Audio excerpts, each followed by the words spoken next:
Wenn ich besser schwimmen möchte, dann investiere ich nicht in eine teure Badehose. In diesem Video mal 4 ganz kurze Tipps, wie man in einer Keramikwerkstatt Geld sparen kann.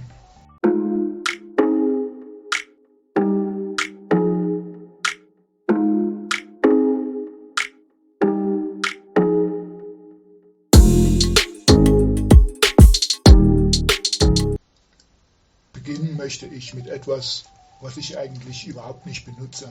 Es passt nicht zu meiner Philosophie.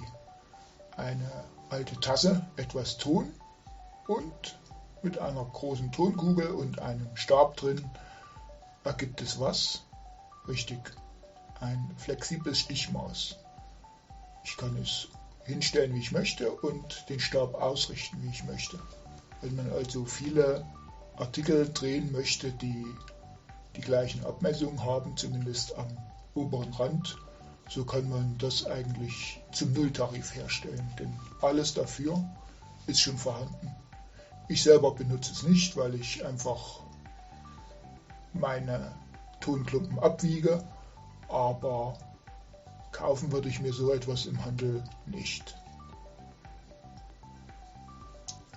Der nächste Tipp ist eigentlich selbstverständlich. Wer Kupferdraht hat, der kann sich seine Abschneidedrähte selber drillen, hier einfach in eine Akkubohrmaschine reinmachen und den Draht sich drehen, so stark man will, 2, 3, die Länge wie man braucht.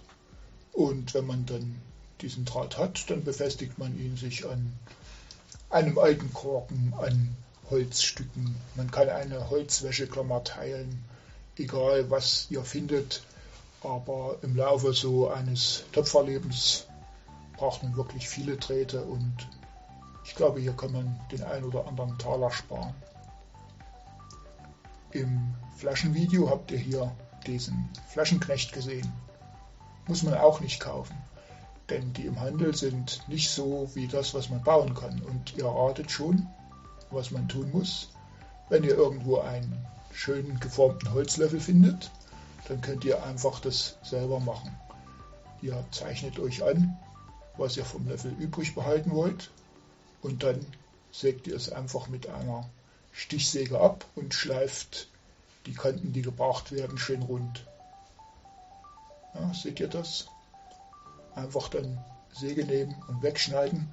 Werde ich im Video nicht machen. Ich bekomme mich Ärger, wenn ich den Löffel kaputt mache. Der letzte Tipp ist eigentlich viel zu simpel, aber kann auch richtig sparen. Wozu diese teuren Tonabscheider kaufen?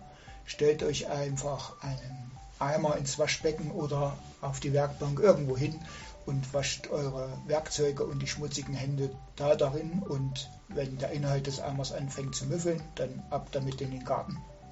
Viel Geld gespart.